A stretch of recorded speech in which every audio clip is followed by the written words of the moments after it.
इसी गीता प्रेस गोरखपुर से प्रकाशित शिव महापुराण में आप देखिएगा, तीनों ब्रह्मा विष्णु महेश को गुण युक्त बताया है। ये 10वां अध्याय, ये देखिएगा, ये 9वां अध्याय समाप्त हुआ और ये 10वां अध्याय प्रारंभ हुआ।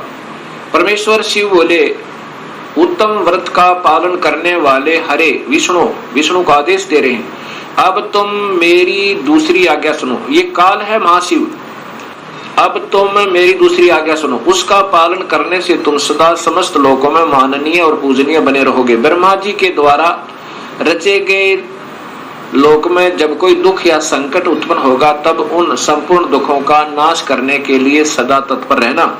तुम्हारे संपूर्ण दुस्सह कार्यों में मैं तुम्हारी सहायता करूंगा।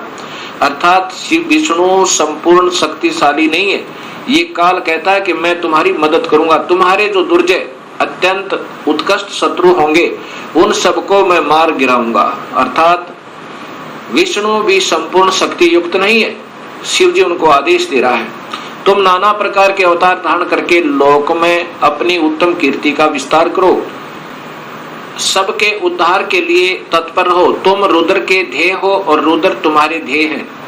अर्थात तुम तीनों मिलकर काम करो। तुम में और रुद्र में कुछ भी अंतर नहीं है, अर्थात दो तो है ही है, एक रुद्र है एक विष्णु है।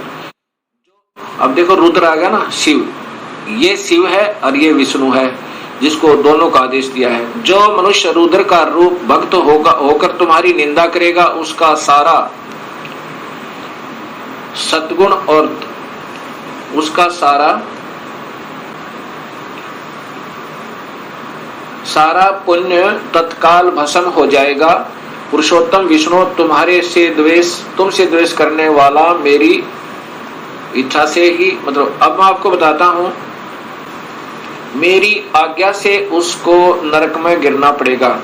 अब 9वें अध्याय में फिर देखिएगा, ये 9वें अध्याय का यहां देखना। और संहार करने वाले रज आदि त्रिविध गुणों द्वारा ब्रह्मा विष्णु और रुद्र ने नाम से प्रसिद्ध हो, 3 रूपों में पृथक पृथक प्रकट होता हूँ।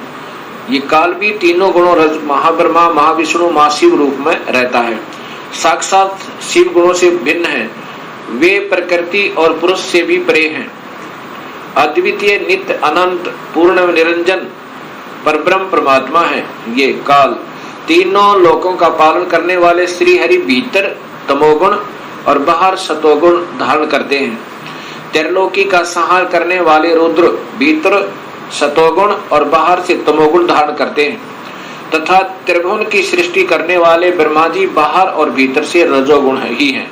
अब ध्यान से देखो, इस प्रकार ब्रह्मा विष्णु और रुद्र माने शिव, शंकर, ये त्रिलोकीय ब्रह्मा विष्णु महेश, इन तीनों देवताओं में गुण है। रजगुण ब्रह्मा है, सतगुण विष्णु है, तमगुण शिव जी। दिखाया ना कि शिव अंदर से तो सतगुण दिखा है भगवान जैसा, लेकिन वास्तव में उसका परम गुण तमोगुण है शिव का। अब इस प्रकार इन तीनों में गुण बताए हैं, रजगुण ब्रह्मा, सतगुण विष्णु, तमगुण शिव जी।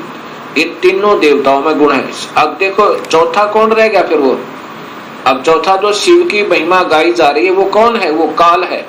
और ये तीनों यह नारे लिख दिए। अब इस प्रकार ये सब ज्ञान आपके समझ में आएगा।